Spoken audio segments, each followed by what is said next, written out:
Monkey D. Luffy. Some people think Luffy is just a goofy rubber guy who eats too much meat and punches villains into orbit. And sure, that's true. But if that's all you see, you're missing the real genius behind his character.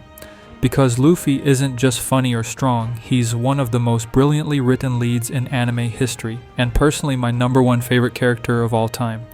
What makes him special isn't just the fights, or even the dream of becoming Pirate King. It's how his choices, his flaws, and the people around him reveal the deeper story Oda's been building all along. If you think Luffy is just comic relief with stretchy powers, you're missing how deliberate Oda's writing actually is. Every dumb joke, every fight, every reckless decision, it's all rooted in a personal code that's way more radical and way more human than people give him credit for. But behind that giant smile and endless optimism, Luffy is actually one of the loneliest characters in the series. He laughs loud, he eats like there's no tomorrow, and he always charges forward. But underneath all of that is someone who desperately wants connection. From the very beginning, you can see it in how quickly he looks for allies, how he refuses to travel alone, and how much weight he puts on having a crew. That's the thing about Luffy. Yes, he's ambitious, but his dream is never about just him.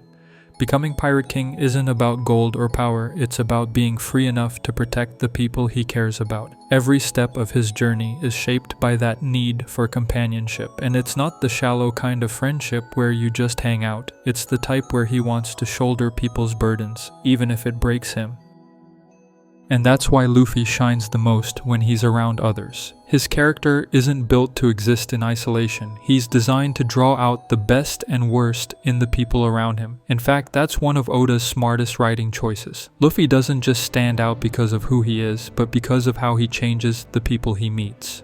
Of course, this doesn't mean he's some flawless judge of character. His carefree personality means he'll believe almost anything, and yeah, that makes him look stupid at times. But when it comes to the people who really matter, the ones he's deciding to trust with his life, he doesn't just rely on words. That's where he becomes sharp. He waits for actions, not promises.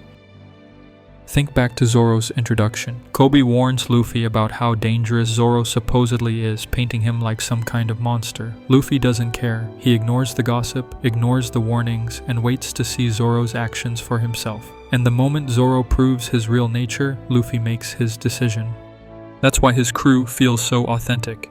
Every Straw Hat had to reveal themselves in a moment of pressure, whether they wanted to or not. And that's how Luffy builds trust. It's not about what people say they'll do, it's about what they actually do when it counts.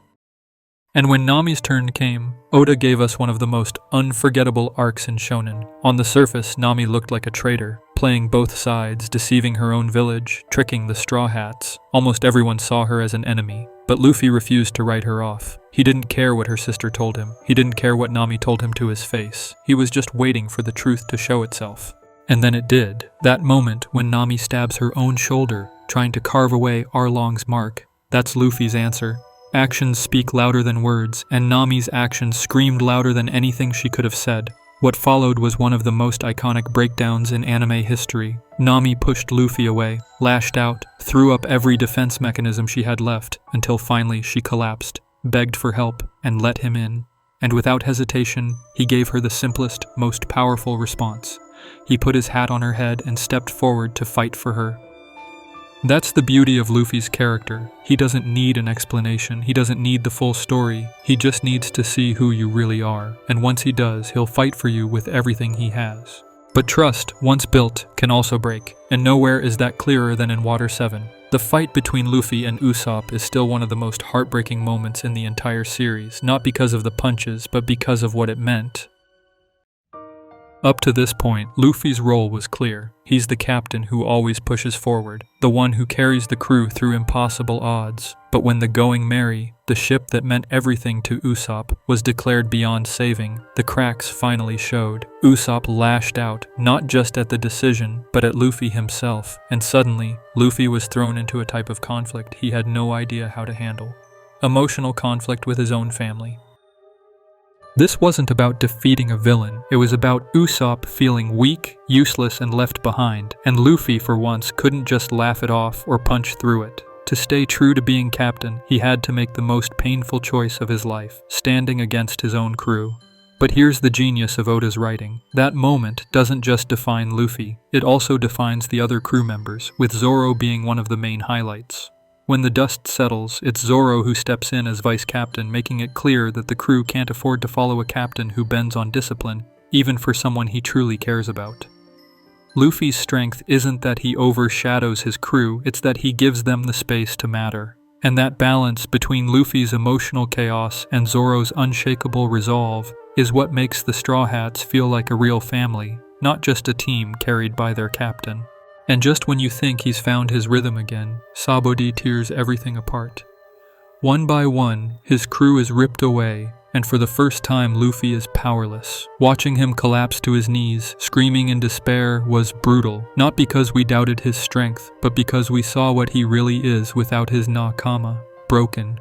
That's why Amazon Lily hits so hard. Oda doesn't let him bounce back with a quick pep talk or reunion. Instead, he isolates him, and every missing Straw Hat leaves a hole in the story. Luffy gets sick, and you instantly think of Chopper. He starves, and it reminds you how Sanji's food is more than just cooking. It's comfort. He gets lost like a total idiot, and suddenly you're wishing Nami was there to point the way. Even his reckless charges make you miss Zoro, the one who usually grounds him. When the news of Ace's execution and Whitebeard's looming war breaks, Luffy has no idea how to process the bigger picture, and that's where Robin's absence cuts deep. She's the brain, the one who always puts chaos into context. When he tries to escape the island, he slaps together a pathetic raft that collapses instantly, and all you can think is, yeah, he really needs Frankie. And even in the quietest moments, like sharing food with the women of Amazon Lily, there's no brook to turn the scene into a song. That's the brilliance of this arc. Even when they're not there, the Straw Hats are everywhere. Luffy's story makes their absence impossible to ignore, and by showing him at his lowest, Oda reminds us that Luffy doesn't shine alone, he shines because of the family he's built around him. And through it all, one word keeps driving him: freedom. That's been his compass from the very beginning. His dream of becoming Pirate King? It's not about treasure or ruling the seas or sitting on some throne. To Luffy, Pirate King just means one thing: being the freest person alive. You see it in the way he makes choices. When Usopp asked Rayleigh to reveal the secret of the One Piece, Luffy doesn't even hesitate. He gets angry, because if someone else hands him the answer, then it's not his journey anymore. He'd rather struggle and find it himself than live under someone else's script. That's freedom in its purest form. Same thing the way he treats people. When thousands of warriors begged to serve under him after Dressrosa, he turned them down, not because he didn't value them, but because he didn't want to stand above them. He wanted allies, not subordinates. For Luffy, relationships are about equality, not control. This is where people misunderstand him. They see his recklessness and think he's just dumb or careless, but the truth is, his ideology is sharper than most people realize. Luffy's worldview is actually pretty close to anarchism, but not the version people usually picture. Most hear anarchism and think chaos, destruction, lawlessness. But at its core, anarchism is about rejecting unnecessary authority, valuing freedom, and treating people as equals. That's exactly how Luffy lives. He's not trying to burn the world down, he's trying to live in it without chains. And everywhere he goes, he spreads that freedom. He breaks Arlong's grip on Nami's village. He frees Alabasta from Crocodile's corruption. He shatters Doflamingo's control over Dressrosa. Luffy doesn't conquer, he liberates. He doesn't want to own people's lives. He wants them to be free enough to live for themselves. So when people say he's simple, they're not wrong, but it's the kind of simplicity that cuts straight to the truth. Luffy doesn't need complicated ideology or political speeches. His belief is lived out in every choice he makes. I'll be free and I'll fight for your freedom too. And that's why, underneath the jokes and the meat cravings, Luffy might be one of the most radical and most human characters ever written. One of the things that makes Luffy such a powerful character is the way Oda places him in a world that feels alive without him. The One Piece world doesn't pause and wait for Luffy to show up. Wars break out, kingdoms rise and fall, and legends move in the background whether he's there or not. We only see it all through his perspective, but that's what makes it feel so real. It's like the actual world we live in. You keep moving on your own story, and life also goes on everywhere else. And in the middle of that massive, chaotic world, Luffy shines because of how he chooses to live. He's goofy, reckless, sometimes painfully dumb, but he's also free, loyal, and deeply human. He doesn't just fight enemies, he frees people. He doesn't just chase a dream, he drags others along with him and makes their dreams possible too. That's why he's not just one of the most brilliantly written leads in anime history, he's my #1 favorite character of all time. So now I want to hear from you. What's the one Luffy moment that made you realize, yeah, he's different?